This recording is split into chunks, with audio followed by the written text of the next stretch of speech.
You know, the Lord taught me a real strong lesson in obedience, and I'd gotten to a point in my life where I'd just come through a divorce back in the 90s, and I was in a real bad way, hurting.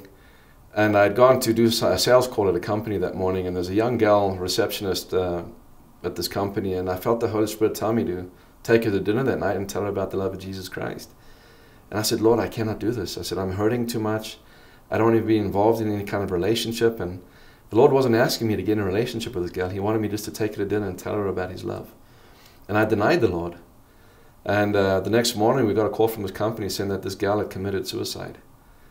And that really just struck me so hard. And I realized, you know what, from that time on, when God speaks, I'm obedient. Even as a matter of how foolish it may sound, I'm doing what God tells me to do. And I'd rather take the scorn of man than take the scorn of God. Because I'm sure that gal's blood is on my hands, and I'm not going to ever let that down. But I know from now on, I'm listening to what God tells me.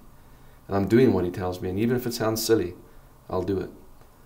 And you know what? The more you tune and fine-tune your ear to the Lord's voice, you're going to make mistakes.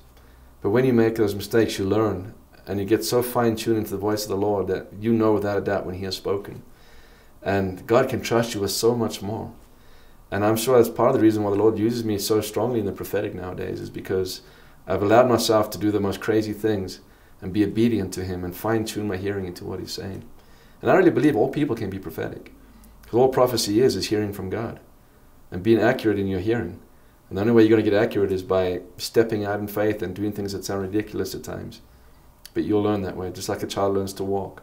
Fall down a few times, get a few bumps and bruises, but they get up and they learn to walk. And that's the way we learn to hear God's voice in our lives. It's taking those bumps and bruises, but getting up again and going forward. Keep falling forward until you fine-tune and you know your Father's voice.